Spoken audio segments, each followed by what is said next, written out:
Good morning, everybody. It's been a minute since I've done one of these. I don't know if I remember how to do a live stream anymore. And of course, right as I get going, I get a bunch of background noise. I'll be right back.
Oh man,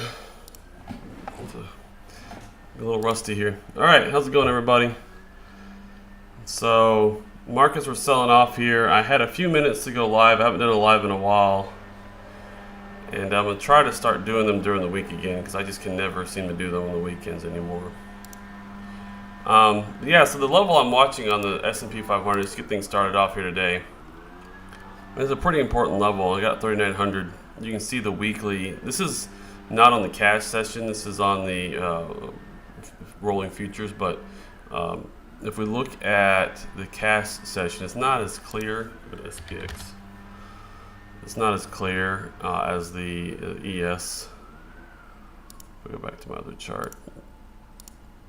But you can see the weekly closes have been right at this 3,900 level for many, many weeks now. Back to May support, resistance all through July, and then we broke through and now come back into it. So kind of curious to see if this closes above or below this level this week. It's a pretty big level for me. So I was watching that level. I had a few minutes to go live and figured I'd come talk about my expectations for things here.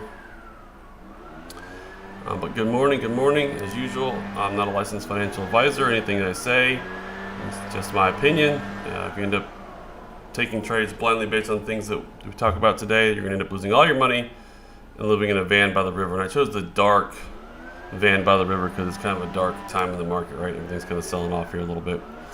Yeah, so I think the broad markets, I've been watching SPX, NASDAQ pretty closely. And NASDAQ looks like there's growth, and NASDAQ's getting really slayed here. There's a little bit of definitely a bear market rally at this point, it looks like. And the SPX, the other thing too, is it came right in the 200-day moving average. I mean, that was a perfect rejection of the 200-day moving average. And I tweeted about this a while back. Let me go find the tweet and pull it up here.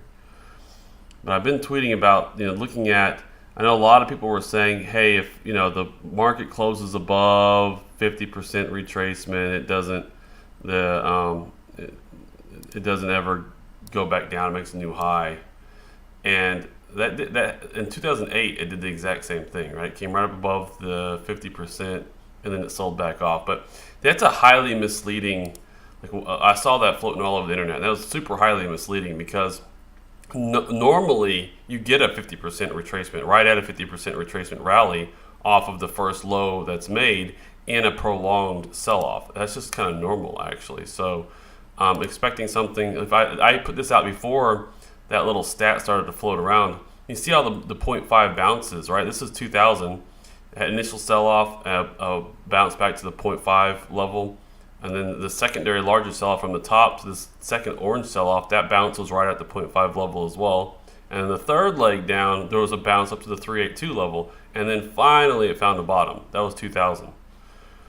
2008, one sell-off, 0.5 bounce, and then it just nuked down.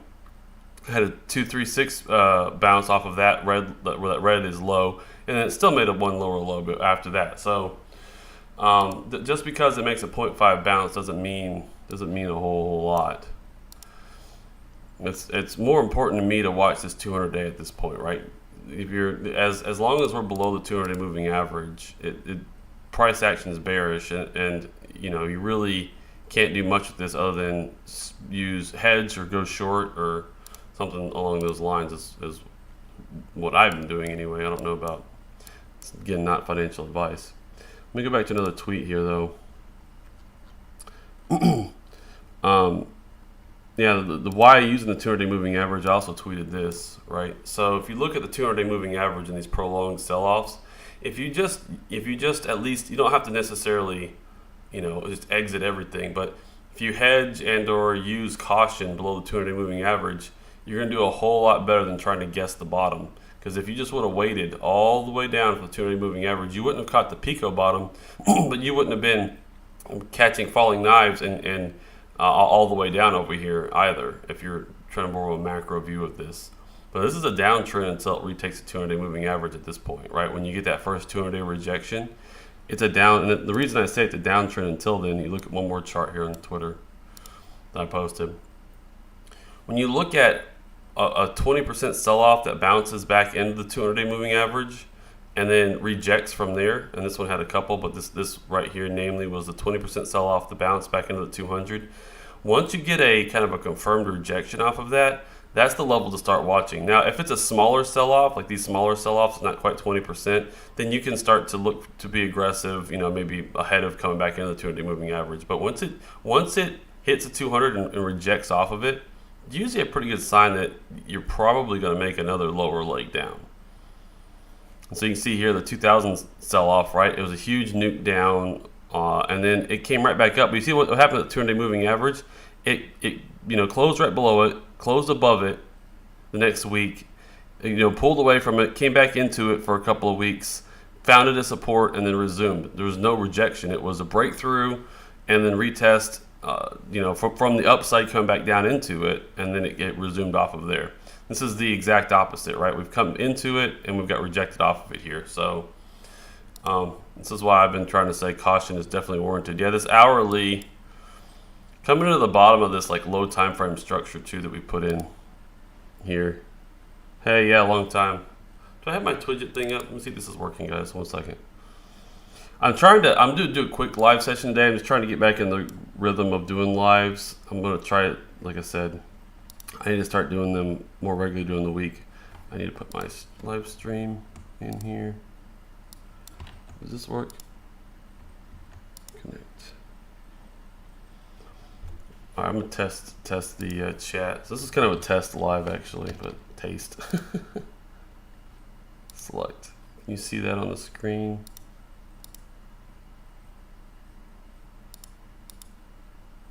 There it is. All right, popped up. Very good. All right, well, and then I did a testy.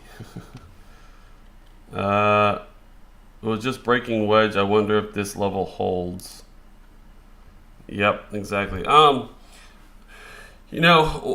to look for in confirmation to the downside? This weekly level right here, that 39.05. I would bet that today we bounce off of this. So, you get your biggest moves in the morning, right? So we've kind of had probably the major move for the day.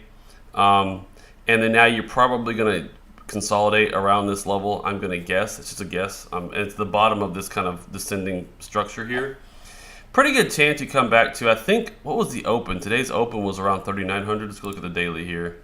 Oh, I have to look at the SPX chart to get because we gapped. The other thing is that on the actual SPX cash intraday cash chart, we did gap down. Yeah, we gapped down right there.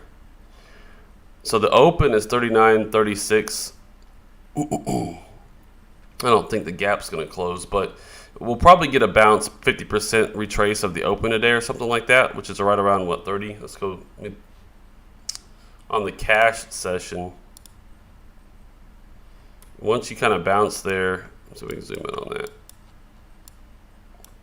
What are those levels? I put that too far out over there to the right.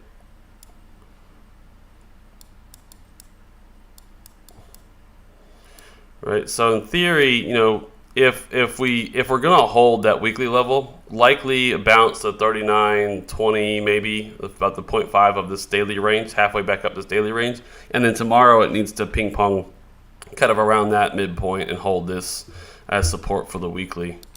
So 39.20 would be like a really short-term target. Let's see what that looks like on this other chart. 39.20. Yeah, it's right there. You see that 1 hour, a little bit of support that we started to form that we're following through now. We just closed this last hourly below it. So we've closed below it. Odds are the market's going to want to retest that as resistance. Now, with the momentum of this market, all bets are off on that. But that's just normally what I'd be looking for is, the market to find some support and retest that level.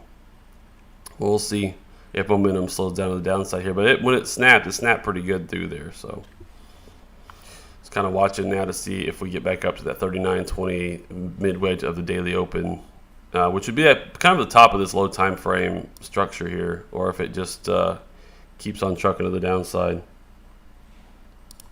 Hey, yeah, I'm glad I'm back to you. I did want to talk about, so Bitcoin was holding up fairly okay. I told my Discord channel, I've been trying to keep everybody apprised of just general moves I make. I'm not trying to be a signal service, but I just think it's hopefully helpful to see, at least how I kind of try to navigate around the market. And remember, I'm a much higher time frame guy than probably most even on that are in the Discord server with us.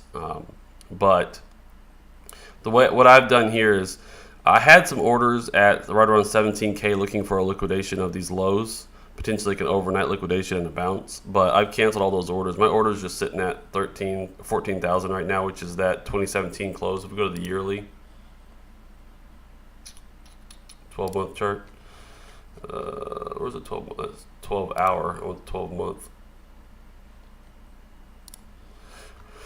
All right, so 14K should put in some real good support if we ever get down there. I mean, I'm not saying we have to get down there. We definitely don't. We could hold 20K as far as I'm concerned. But if we break 20K, right, we break these lows, we're probably heading down to like some more support around 14,000. So my orders are in for 14,000 in case we get a quick flush. Otherwise, I'm kind of waiting. I'm watching this trend line, and I'm watching the 100-day. Those are the two things. The 200-day, we've done the whole test and rolled off of it, and we're detached far enough away from it on the downside that I'm not waiting for us to retake the 200-day moving average to add spot positions, right? So the 200-day, I won't be doing probably a lot of aggressive leverage trading until we get back above that. But the 100-day is where I'll be looking to add spot, the last of my spot that I have to add here. So either 14,000 or a break and hold of the 100-day and probably this trend line here from this 200-day rejection on down. I've been watching that trend line, right? So I'm just waiting for price to get back above those levels to give me some more confidence. Or, like I said, to the downside, I'll go ahead and buy into support at 14,000. But what I've been a little bit encouraged by, I think I posted this chart this morning in Discord. So we've broken down on this in like a long time frame here. I guess we're below this wick low here, but we're trying to put in some support on a really low time frame. The Bitcoin to SPX chart. So normally when the markets are really selling off like this, risk assets, NASDAQ is even worse, right? Risk assets normally are accelerated to the downside versus the equities. So this is kind of a little bit of a canary in the coal mine. I'm watching this closely. It very well could be just because Bitcoin is trying to hold 20,000, and when Bitcoin loses $20,000, you see that re-acceleration of the downside versus the equities markets. But for now, I mean, this is Bitcoin versus NASDAQ has been sideways and obviously highly correlated since June. So we had a lot of downside versus NASDAQ. You see obviously the Bitcoin chart is pretty gnarly. It looks exactly almost like the USD chart. So, but it's into those same support levels. If you go look at the USD levels, the levels that we're watching, like around that 14,000, that's basically exactly the support levels we're into on Bitcoin versus NASDAQ. So if we go to the 12-month here again, that was way higher on the close over there. But where is that swing high right there? We are below it for now. The weekly chart. This swing high right here, this weeklies on the swing high was actually what I was watching for the other $14,000 support was really this weekly high right there. So that just again shows that we have a little bit of support versus on this pair. Not that this is a highly traded cross pair, but it's just interesting to watch. But going back to the Bitcoin chart, if I flip to, yeah, that swing high is exactly at 13,000. What was the other? I go to the weekly chart. Kind of worst case price levels are like 12,000, right? This weekly high close over here in 2019, right on 11.5. But anyway, so that was the, I was thinking it was the weekly high. It was just the wick high. That's right. It wicked right into the yearly close of 2017 and 2019 and then sold off. All right, back to the charts. But as far as what I think is going on in equities markets, and then, yeah, we're getting that bounce off that low time frame structure. And 39.20, we'll see what happens at 39.20. You know, my take on the macro side of things, no problem, Matt. Thoughts on DXY? Let's go take a look at the DXY chart. Thank you for reminding me. I meant to take a look at the DXY chart. I'm going to move this. Give me just 2 seconds. And thank you for being here for a little test run before we start trying to do these more regular. I try to take you'll notice I take the bear markets off from streaming too much. And when I think that things are going to get exciting versus boring is when I start trying to be more active on streams. But I'm just a type that I'm not here to make money. So if there's not much to talk about, if I don't have much to say, I'm just not going to do a lot of videos and go live. All right, DXY. You know, here's the thing. This on the daily time frame looks kind of, you know, a little bit overbought, but I'm watching this trend line here. You see that kind of a fake to the downside. That was kind of a little bit of a bear trap, and then boom, we've snapped back to the upside. Just watching this trend line for some confirmation. That's why I have that on there. But what I was looking at today, I was actually just looking at the DXY. I just pulled it out to a yearly, like this, or I don't think I really went out this far of a time frame. Let's look at the 1 month. But you know, you zoom out just a little bit here. And obviously most Forex pairs are kind of perpetually sideways, as is this one. We kind of have this median trading range. We're actually just kind of back into the median trading range. If you look at the, you know, and then if you really think about the DXY is most heavily weighted against the euro, right? And then you've got other major currencies, you know, Swiss franc, yen. So there's kind of a median that we've been trading at, and we're kind of into that median. If I were to draw the median, right, just visually here, I could kind of see this is kind of that median line somewhere in here. And you could probably, you know, put like those some fib levels on here, high to low, and get your actual median. Yeah, there you go. For fun, we'll just do that, right? So this is since the 70s, about almost 50 years of history, right? The high that we put in 85 and the low that we put in 08. The median is right at 0.5. So that's the median that we bounced to in you know, 2001. We didn't get quite there this year. 08, yeah, that was right at the bottom of the sell-off. So from a kind of a very broad macro perspective, sorry about that. We're kind of back into the median trading range and, you know, range of DXYs. So on a low time frame, it looks like it probably needs to at least consolidate above this. So a lot of people were talking about this high, this 2016 high, and I was looking at that, looking for that to be resistance, and it broke through that, right? So ever since then, it's broken out, and you know, so the next really logical levels to look for are, you know, looking at this high, but this 0.5 level is, I'd be interested to see what happens at 117. So another way of saying that, while this looks quite overheated, I don't see a good reason why it couldn't keep going to 117. And it really just depends. The whole market right now is in the hands of a handful of people. It's, you know, how serious is the Federal Reserve about fighting inflation?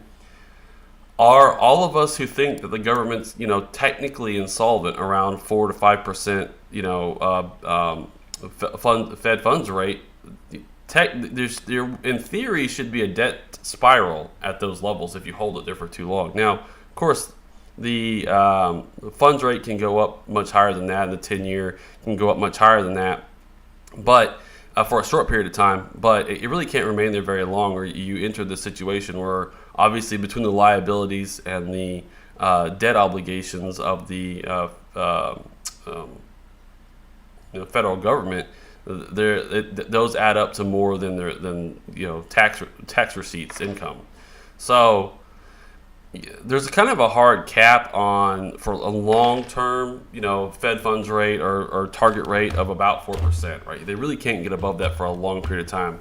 but we're only a little over halfway there at 2%, 2.5%, where we're at.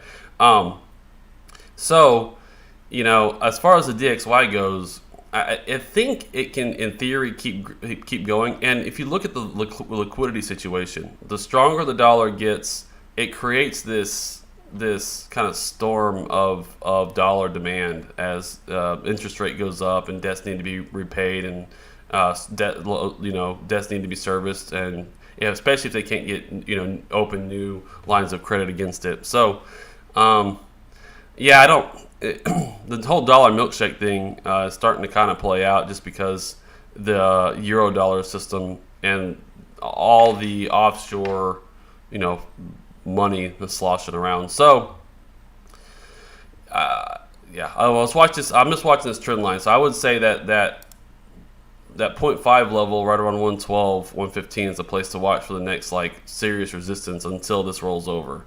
And if this keeps going, right, of course it could bounce off this trend line a couple more times. And if we go look at, I think the 50s right along, the 50's been trucking a lot along that trend line, and the 100's just below it. And just keep an eye on the 50, and once the trend line and the 50-day kind of break, then maybe we're getting some relief. But as long as it's above that, it can keep going. So that means for markets is if the Fed is serious, right, and they're going to keep this up, my kind of thinking on this is that they're going to be over aggressive. So they were too late into. Can you look at Meta? Yeah, I'll look at Meta. My thinking is, the Fed, all the inflation is transitory, everything else. The Fed was late to fighting inflation. They should have been raising rates by 0.25 a year ago, and so.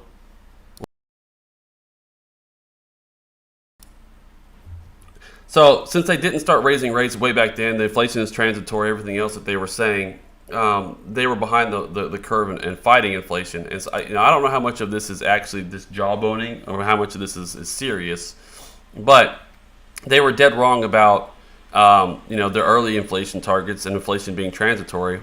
And now I kind of think that they're going to be dead wrong about we're not in a recession and we can continue to hike interest rates. I think we are in a recession. I think they're hiking rates into a recession, which is really going to cause a lot of demand destruction, which is going to kill inflation, of course. And it probably, at this point, I think just hearing, the Jackson Hole language from Powell, my thoughts shifted to, okay, I think the Fed's going to overdo it. They're going to put us into a recession, probably maybe even in global nature kind of recession. And then that's going to kill inflation and probably usher in some short-term deflation as things like rent, which is counted in the CPI, if you count CPI as inflation, right? But real estate prices are going to come off hard. Rent's going to come off hard. So you're probably going to actually have a period of month-over-month deflation for a while as basically they completely kill any momentum in the markets. So my thinking right now is that the equities get a pretty, bad sell-off. Maybe Bitcoin breaks this 20,000 level, hits that $14,000 level. We get a pretty bad fall. And then when unemployment really starts to ratchet up and, inflation has quickly gone to deflation in a very short term, like month over month, maybe not year over year, but maybe month over month. Then they start to change their tune into next year, and we reverse gears. And then when they reverse gears, because of the debt situation, because of the wage growth that's going to happen on the backside of these high inflationary periods and so forth, you're going to have high persistent inflation for a couple of years. So they'll be able to get back to their 2% target, I'm pretty sure, at some point for a brief period of time. And then I think it's probably going to accelerate, and we're going to have 3 or 4% interest rate. That's my kind of long-term view. I think in the next 6 months, they're going to overdo it, put the economy into a recession. We're going to have some sell-offs across the board, buying opportunities, I guess, as well, potentially. That's kind of my general kind of outlook right now. But it really just depends. I mean, the data could be, they could be looking at some data coming into the next couple of months and decide to pause interest rates and kind of give the market some dovish hints ahead of time. I think the other thing, when you look at, I'm looking at this long-term chart. One really important thing, I'm trying to gauge myself. I posted, let me go back to Twitter here and find this tweet. So like obviously I posted this before all this stuff. I posted something about this right here. 12 years of 600%.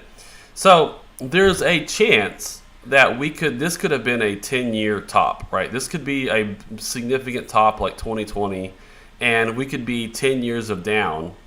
And then another, how long was it? 2014 really, until we retook the, in S&P 500, 2012, 13, until we retook the 2000 highs, right? So 15 years basically of sideways.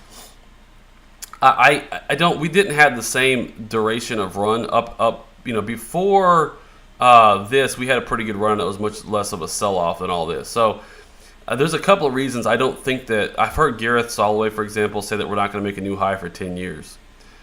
He's been right about a lot of things, so I don't want to discount him too much, but I don't think that that's realistic just because of the debt and money supply, right? So I've quit looking at the M2 chart so much because I've been studying the euro-dollar system a lot more, and I've come to the realization that, M1, M2 in the United States isn't the end-all, be-all. There's a lot more to it, and so I just don't have confidence in those charts anymore, what they mean. But when you look at monetary expansion, a large portion of this, and especially from this COVID low over here, this little bit of move, was driven by monetary expansion more than anything, right? And so when you look at the totality of this, I think if you were, and I don't, again, I'm trying not to overuse the M2 anymore because I think it's maybe a little bit more of a misdirection than I kind of thought originally. But if I throw up the SPX to M2 chart just to kind of show the point here, this is kind of the midpoint of where S&P traded versus the money supply. But so if you look at it in that context, like the 2000 peak was a significant peak, and that was a pretty fair reason as to why we had 10 years of down, because that was a pretty serious blow off top. We've actually only, when adjusted for M2 money supply, which again, I'm a little bit less convinced that that's the end all be all these days. And the reason I think is that the M2 money supply may be undershooting the dollar expansion, not overshooting it. But nonetheless, if we just look at M2 by itself, we're coming into resistance at the midpoint of this, right? So instead of this, horrifically monster totality of a sell-off from this point, we just don't have as much downside ahead of us when adjusted for money supply. Is another way of putting it. So the 2000 peak, from the 2000 peak, let me do this as a date and price box. It's be easier to see for you guys. All right, from the 2000 peak to the bottom at 2009, measured in SPX divided by the M2 money supply, right? Using that kind of broad, monetary expansion measure, that was a 75% sell-off. But from that point, the peaks that we put in recently are still 32% off of that, right? So we still haven't, while versus the US dollar, without adjusting for money supply, we've obviously way overshot that. When looking at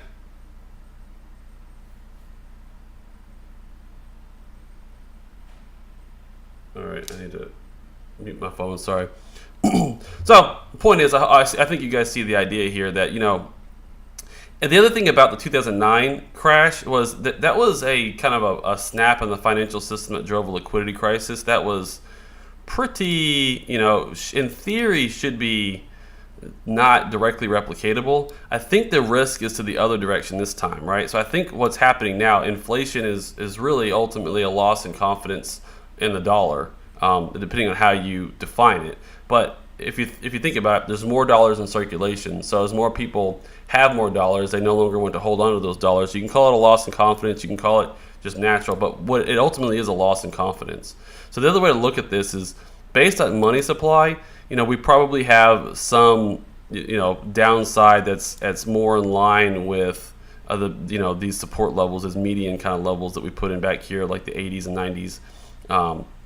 So downside is maybe not as big as people think, coming off like the 2000 high all the way down to the 2009 low, right? I don't see that much downside. Is another way of saying this. So I've been telling people, and just as I'm trying to we're all trying to figure this out together. Like, I certainly don't have it all figured out. Nobody does, right? I'm just trying to do my best to piece together kind of what is a realistic story. what I've been telling people is I wouldn't actually be surprised if we kind of W'd on this thing. We don't find support right back here at these lows again, consolidate on it, and consolidate while, you know, so we might come into the next Fed meeting, we might get a more of a neutral meeting and kind of consolidate, start to slowly, you know, recover, and then get some, you know, bullish news that takes us back out. I would not at all be surprised if this ended up being a W and we went on to one, you know, larger high on the back of persistent long-term inflation. But this fighting inflation, raising interest rates into a recession, those are all very concerning things. So in theory, normally when the tide starts to go out in these markets, what happens is it overshoots the downside. So, you know, when it's a bullish market, of course it overshoots the upside. And we can see that when we look at the I'll pull up the PE charts here in a minute. But when the tide goes out, it typically overshoots the downside. But when markets really badly break, it overshoots way to the upside as the denominator gets crushed. So that's the worst type of market sell-off, is when it actually melts to the upside because the denominator is getting crushed, because people are buying whatever they can to get out of, they don't want to be holding the denominator of whatever that, you know, that market is denominated in, right? So not to say that the US dollar is going to hyperinflate or crash. It's not what I'm saying. I'm just saying that as the reversion of the mean on the monetary expansion, if we have long-term, you know, long tail inflation, this could hold support much higher than I think a lot of bears are thinking, and either go on to make a new all-time high or just consolidate here, consolidate much higher than people think.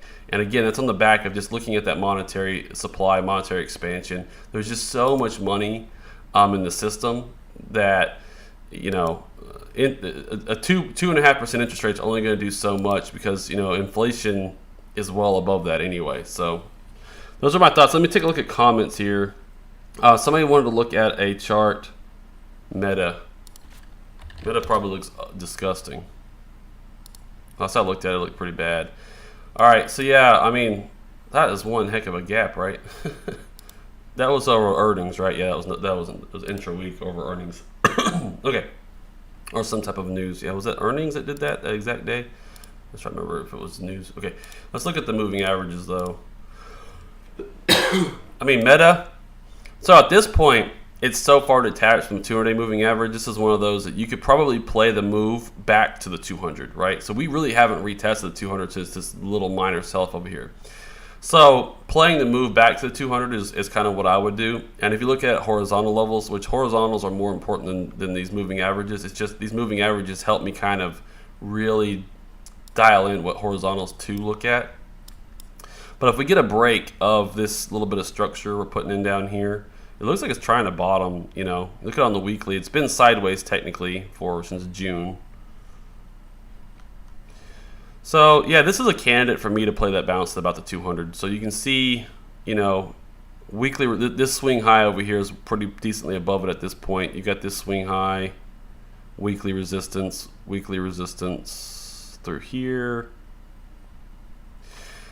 I'm gonna keep an eye on this one just because I've been trying to just keep a list of good, you know, oversold bounce candidates and kind of a macro. So looking at the weekly here, I'm kind of seeing this level, you know, somewhere between the 100 and the 200 as an initial take profit, and then this one. And this is what I saw first, is that level up there.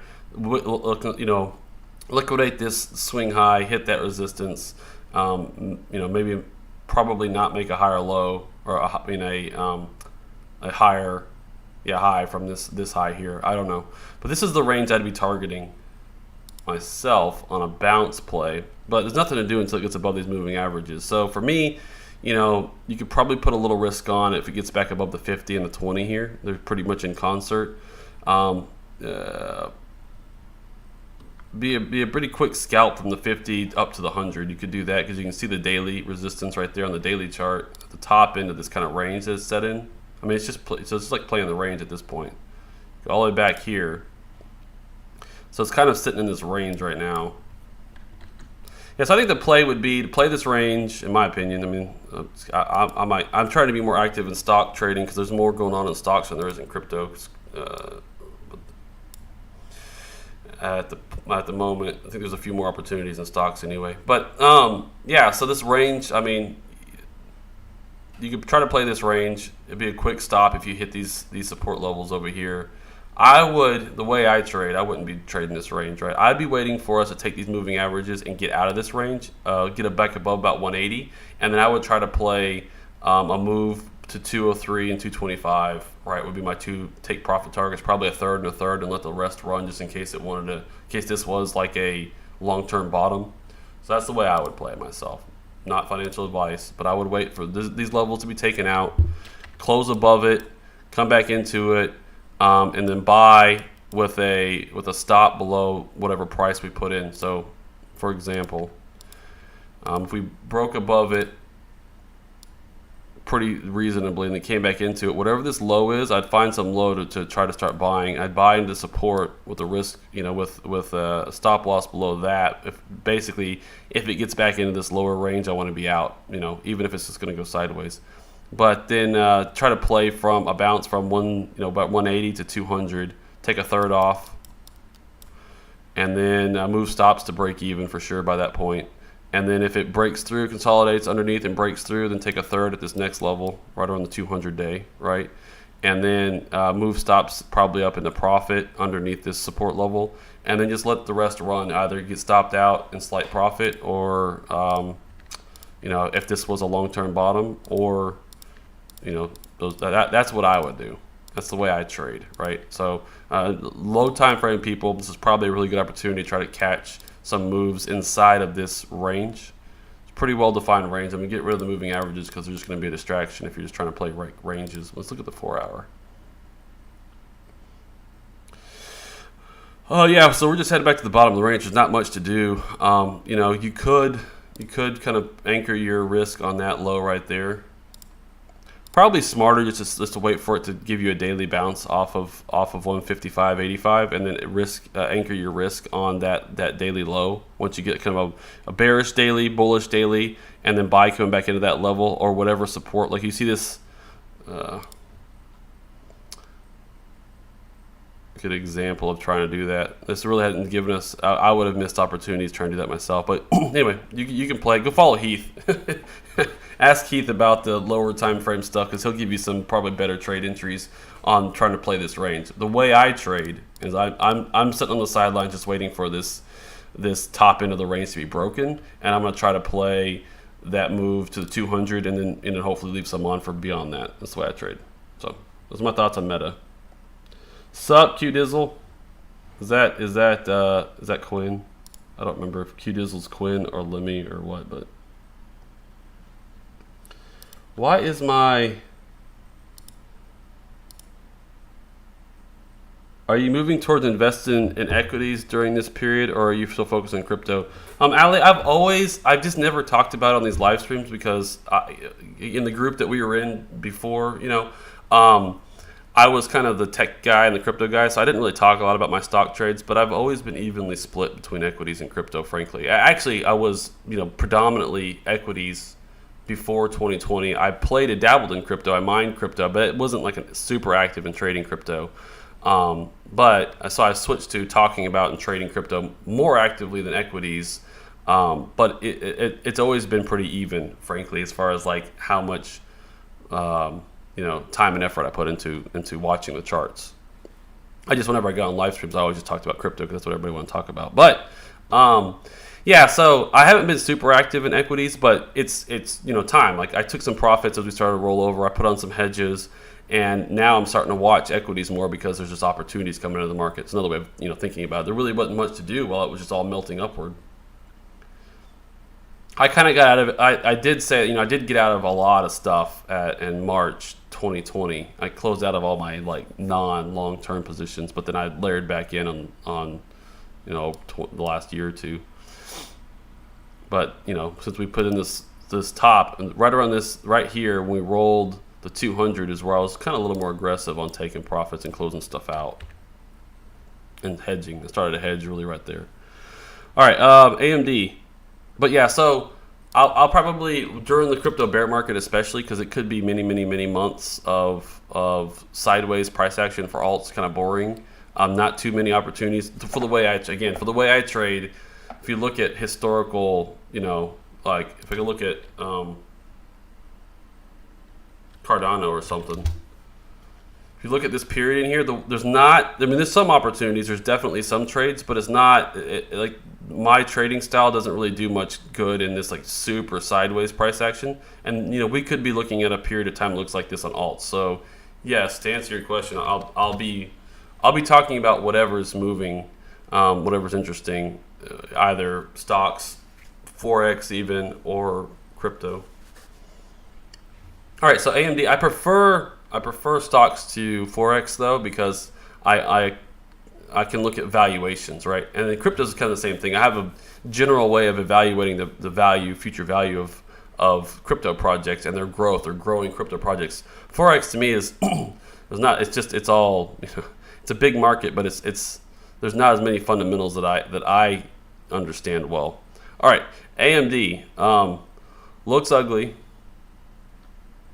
I don't have just looking at this, like what I'm trying to do right now is just get the gauge of what do I think.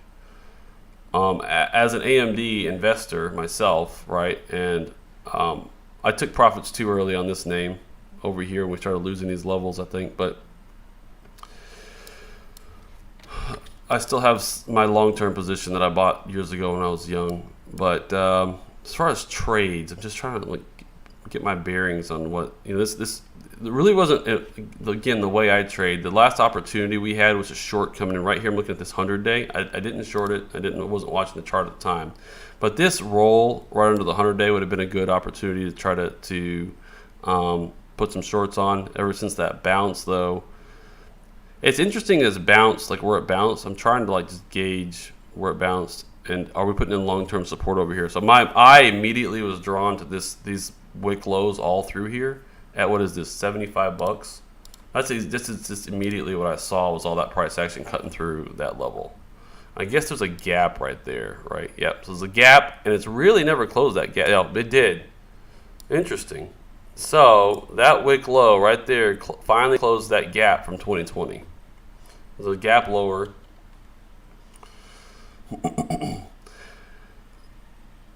Let's go to the weekly here and take a look at something. So that wasn't a gap, it was an intra-week gap, and then you had this little bit of a high. Weekly support down here, multiple weeks of resistance up against right around $60. So let's call it 57 right there. I'm kind of scanning for downside targets. I'm like, the chart's going down, right? That's all I see is down. So I'm kind of scanning, okay, where are my downside targets? Because I don't have much to work with when it's just down like this, right? I can't short because you're not, in a downtrend coming into resistance. You're just in a downtrend going down. So there's nothing for me to do other than start to look at the future of what levels I'll be looking for down the road if I start watching this asset more closely for trades. Let's just throw a weekly right there on that very last bearish weekly before the big breakout, the top of that. A little bit of a trap. We're gonna throw that weekly right there at 56.68. On the weekly on this other side, again, that 71 target. Let's see what happens right at that level. It's the top of that gap that we just closed. So from here, frankly, we've been detached pretty far from the 200-day moving average. We're probably going to touch it again, right, and retest the 200-day. So potentially another opportunity to play a move up to about the 200. Very similar if you look at this swing high right here. It's right around the 200, a little bit lower swing high. Obviously, Meta, AMD, they all trade as risk assets, tech risk assets in concert largely. A little bit of a gap there. All right, so yeah, I'm just going to see what happens at 71. I'm going to be watching the 20-day. On this one, maybe watch the 20-day to get in your first. You see right here, if you would have opened a position back over here, opening above the 20-day, you'd have had a really good bounce play. So trying to catch something that looks maybe like that again. All right, so let's go down to the low time frame now. Start zooming in now that we have some levels to work with. Just looking here. Yeah, I mean, it's really, really down on hourly. There's just nothing to do. Just see if 7182 holds. If 7182 holds, then you can start looking for some market structure, and maybe play something off of a second bounce off that level, kind of a double bottom. You know, if you could get a double bottom in this region, would be the best case scenario for this asset at this point, in my opinion.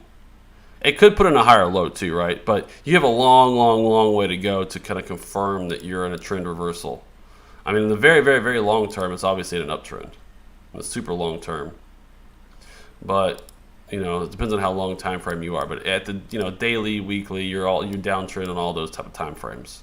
So the only thing to do is just to watch and see if you get a bounce off of these levels, and then it's a bounce play, right? So if you think that you're holding support, you know, you can play to some, like, the bounce from 71 to 85 potentially, or something like that. But again, the way I trade, I'd be waiting for.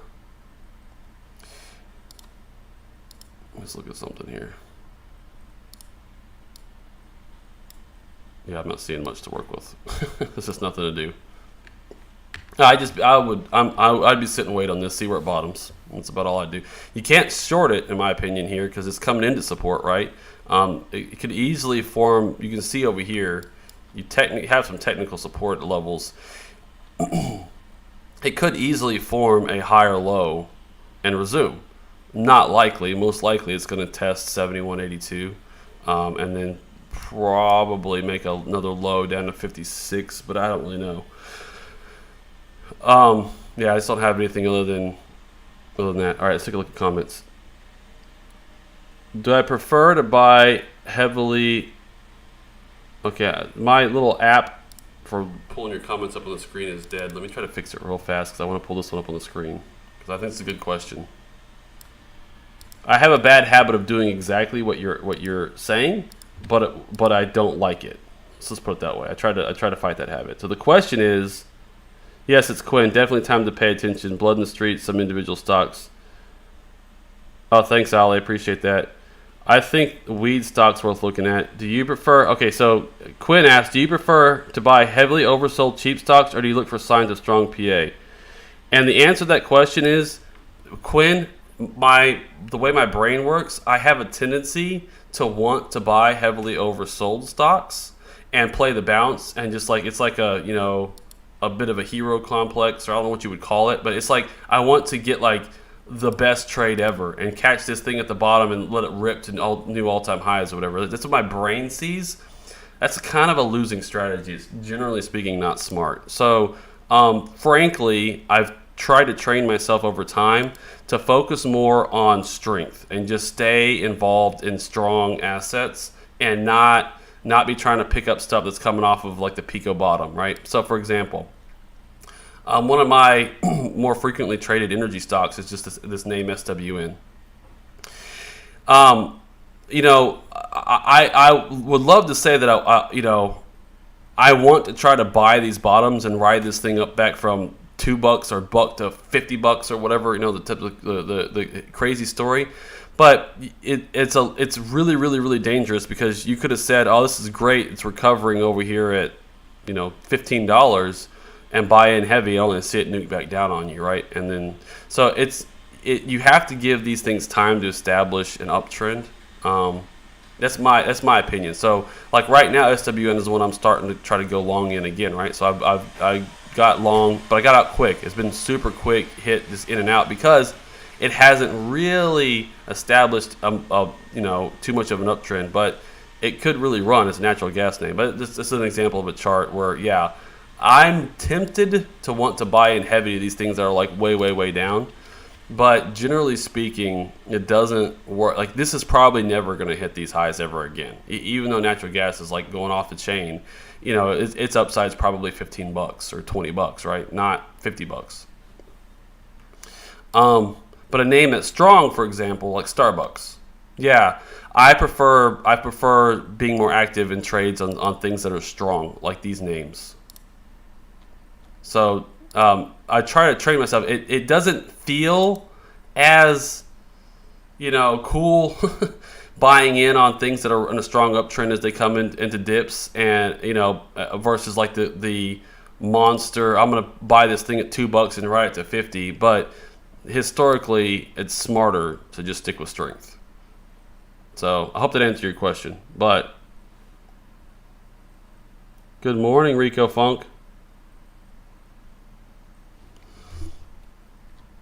So yeah, generally speaking, buying pullbacks on strong names is going to be your best bet rather than trying to play these like monster bounce plays. Like I love Shop. I have Shop. I'm losing money on Shop. I bought Shop over here, and took not nearly enough profit. Or like a lot of things, I think a lot of us did this. You've held something your massive profit. It's a growth stock. You sell a little bit, but you don't sell nearly enough to matter. But like Shop.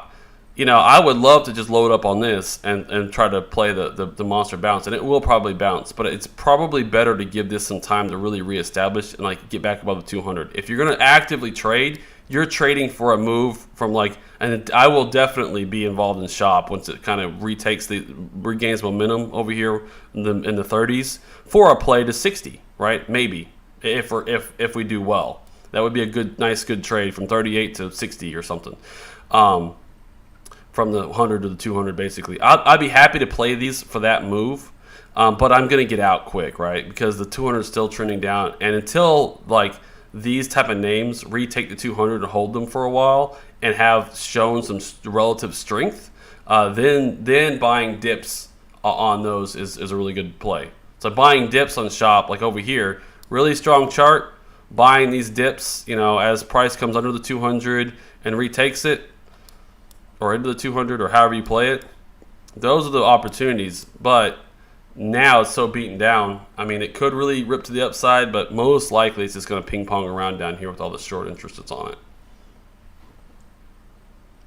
Mara. Obviously these mining stocks are just a proxy on crypto, and they're just like a leverage proxy. I want to warn you about miner stocks. I sold too soon on this rally. I had some, right? I think people who are watching, I sold way too soon on this. But I've moved all into actual Bitcoin as opposed to those miners. And the reason I did that is these miners have a tendency to really pop at I'm going to overlay. This is a really good opportunity to kind of show this, actually. Where is compare right there? BTC USD. Let's just throw up BTC USD Coinbase price versus your Mara stock here. All right.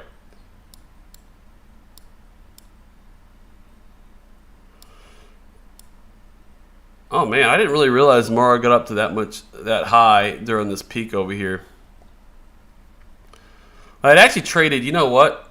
I'm going to eat some crow on this. It traded more in line with the Bitcoin than I kind of thought so far. But here's the thing. I look at Bitcoin price. Yeah, so Mara, what happens is after the peak and into the bear market, the miners tend to underperform the major asset, but it's not really showing up properly here. It doesn't look like it is. It looks like it's way overperforming to me. So there's Bitcoin, right? Underlying Bitcoin, there's Mara, the stock. I'm trying to get it. Let me just I have to put on log to get this to show up. All right. So Bitcoin's price is in orange. Yeah, so Bitcoin held up. If you can see here, right, they started together. They ran together. Mara got way out ahead on this monster spike, but then it underperformed Bitcoin for the bear market, right? And then it caught up. But you can look, this is the orange. This is where they both, if you take a line from 2017, early 2017, right before the big spike, Mara has drastically underperformed Bitcoin itself. So that's why I switched. While if you take it from the beginning of the bull market, these miners drastically overperformed, but in the bear market, they're likely to underperform. And the thing about miners is right now they're under a lot of pressure, right? Because mining is getting to be less profitable. And, with the existing equipment and with the energy prices that they currently pay, they are mining profitably. However, they have to refresh their mining equipment. And so as they outlay that CapEx to refresh their mining equipment, their numbers just look horrible while the market's down, right? And a lot of them are being forced to sell Bitcoin I don't know what Mara's position is. I'll see what Riot's up to and Hive. I'll take a look at those two real fast. Same thing, but they're kind of forced to sell in this environment at much lower prices than they want of their Bitcoin stack. I know Mara says they're trying to hold on to all theirs. I don't know what the story is with that. Are they continuing to get enough outside capital funding to fund operations without selling their Bitcoin? if so, when Bitcoin recovers, they'll do really well. But I don't know. I would imagine that at some point these miners are going to have to sell something because the capital markets are going to dry up for them. It sounded like a good plan at one point, but I don't know how sustainable that is to a long bear market, especially when Bitcoin is kind of below any kind of Bitcoiner would have thought that we'd be in the 30,000s at the bottom through the bear market, right? That's what I was thinking. I was thinking the bear market was going to be like trading around 28 to 35,000 or something like that. That's what I thought the bear market low was going to be, back over here or something. I did not think that we'd get down to the prior or below the prior all-time highs, right? That's just wasn't in my probable scenarios. So the miners, a lot of them may have thought the same thing. So they had plans to fund operations and not sell their Bitcoin or whatever else. But now that Bitcoin's down at 20,000, and they if they can't get fresh capital funding from outside investors that just keep dumping money into it to mine less profitable Bitcoin, they may have to sell their Bitcoin, some of their Bitcoin at 20,000, which really, really, really hurts because their model was built on a higher price of Bitcoin for a longer period of time. So I don't know. Buy levels for A0. Yeah, I haven't bought A0 in a long time because I've been trying to patiently wait for it to hit my price targets, and this thing is just being stubborn and resilient. Stupid, strong crypto. What's wrong with you? Get down to my target is what is this? What's that price? 108 to 97 cents. So basically $1. Yeah, I mean, I've been waiting for 108 for a while. I think I do have my first order has been 108 for like forever, and I since we broke this high over here, I've been waiting for it to come back into that level. It has never quite made it. Maybe I should adjust this because did it hit that level exactly? No, it's still not quite there. Yeah, it's 109. Maybe I raised it a penny to 109. 109 seems reasonable to me because you're at the 50, right?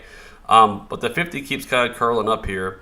Odds are it'll still make its way back down to the 100. If we ever get a little flush in crypto, it's probably going to get there. But it is just being a champ, isn't it? Yeah, so I would say anywhere in that 109 to 99 cent range, pretty good area. And then you cut bait if you lose the 100-day. Because it's now drawing the 100-day on here. We don't have a 200-day because it hadn't been trading on Gate.io for that long. So I don't have a chart for a 200-day. But the 200-day moving average, I mean, it really started. Yeah, it started trading off the public.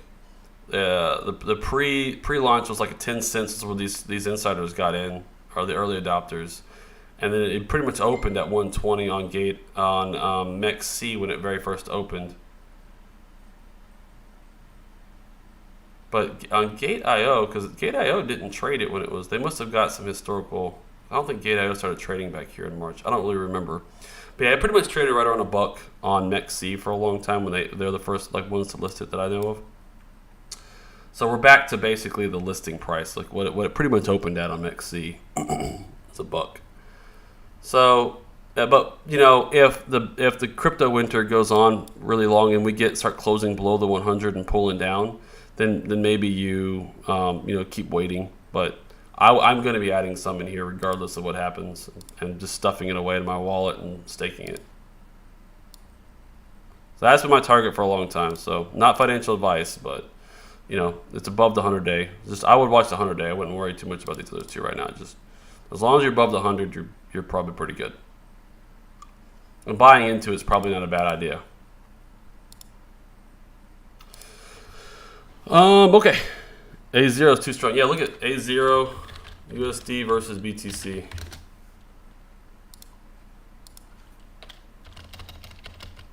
USDT, that's what I did wrong. Sorry. That's right. Huobi's got it now. Oh, we've got a MEXC chart. Let's go. This is better. Yeah, so MEXC listed it it was 10 cents for the insiders. It immediately spiked. It basically opened that day. I guess technically you had a couple days to get in at 60 something cents. I'd never heard about A0 until early this year, I guess, so I didn't get a chance to get in over here, unfortunately. My first buy ever was a dip to the 80s, though. I did buy in the 80s. That's where I got in, is right there. It was on a live stream, too. I covered it. The level right there. Yeah, it was that daily close right there. But back on this MEXC chart, it still doesn't draw the 200. Yeah, it's drawing the 200 now. Look at that. So we are below the 200. Not nothing I'd be concerned by because the 200 is sideways basically. So you look at this. I'm not concerned about being under the 200-day moving average when the 200-day moving average is basically going sideways. That's just sideways consolidation and accumulation. So I'm fine with that as long as you don't get back below these other moving averages. So again, I'd continue to watch the 100. 200, the 50-day if you want to be more aggressive, buying and just and holding it along this 50-day. But USDT to Bitcoin or A0 USDT to Bitcoin. Look at that. It's just basically up and to the right. I mean, it came back to like this first open day. It came back to that level basically on the sell-off, and then it's been strong ever since then. And then if I look at A0 USD versus, I guess we could look at ETH. I don't know. I'll look at like.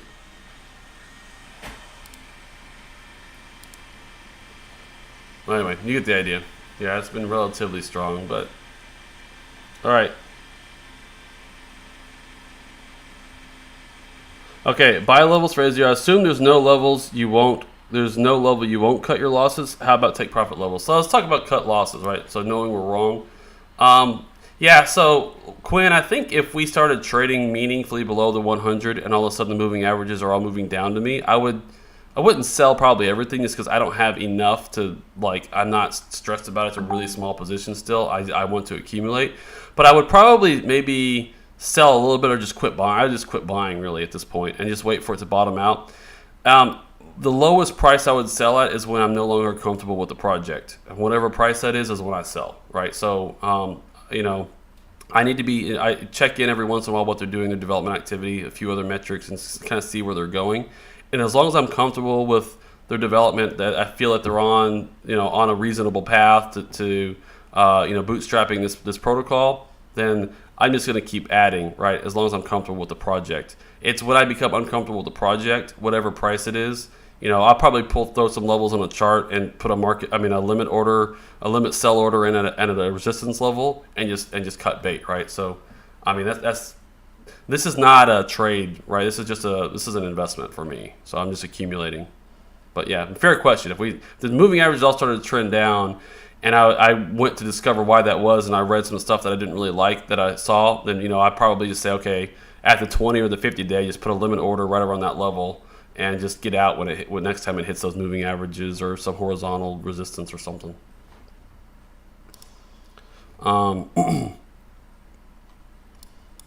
But because it's not that large of a risk, basically my stop, I guess in theory, in a vacuum, my stop loss would be 0 on A0 because I'm just not watching it that closely for technicals. All right, guys, I have to run. Thank you for all the questions. Thank you, everybody, for hopping on here. It was nice to do a live again. I'm going to try to do regular lives one day during the week, starting next month. I had an opportunity to do it today, so jumped on. But thanks, everybody. Take care. Let's go look at our SPX chart to close. That's what we started with. Yeah, it's just being boring down here. Man, it made it all the way back up to 39. I made it right up to the target, though. There are days that I wish just that I was just more active, because I just see things all the time that I'm like, yeah, it's probably going to go back to that level. I see these things all the time. I just don't ever trade them. Because you guys probably have the same issue. I just have a really hectic life, and I can't sit here and stare at these charts all day. It's not productive for me to take that little bit of a move. But I see these things happening all the dang time. So we'll see if this holds. At the level to watch on SPX is 39.05 for the weekly, in my opinion. I mean, on the chart that I've been watching, right around 39.05. You close below that, it's back to the lows, and then it's a matter of watching to see if these lows hold. We could liquidate it, but the other thing would be on a weekly closing basis. Do we close below this other bottom weekly? But that, if we close below this weekly, then it's let's watch for the liquidation of this low and see if this weekly down here level holds on a weekly closing basis. But for right now, we're on today and tomorrow watch for a daily close tomorrow or weekly close above 39.05. And that's going to give me some information as to the likely direction that we go next. All right, everybody, take care. Have you been following EGLD? Yeah, I have. I'm a big investor in it, right? Big investor in the ecosystem. It's just forming support right around 50 bucks. That's all I can say about it, right? I trade it, and so the last time I traded it was selling. I lightly trade it by moving my EGLD into wrapped USDC on MyR and putting it in that pool for farming, that LP pool. Last time I sold some EGLD on the DEX at 66 or so, right around here, so we were losing the 100-day moving average, hit resistance on it, and moved a portion of my EGLD into the wrapped USDC farm. And so that's my version of shorting it. I will buy when we regain the 100-day moving average. I will flip it back to all, either staking or the EGLD mix pair. So, but that's pretty much all I've been doing with it. And I did actually buy some. I bought some right at 50 bucks. This is like outside capital. All right, everybody, take care. What am I listening to? Y'all can listen to what I was listening to. I'm just gonna go on this music. I gotta run.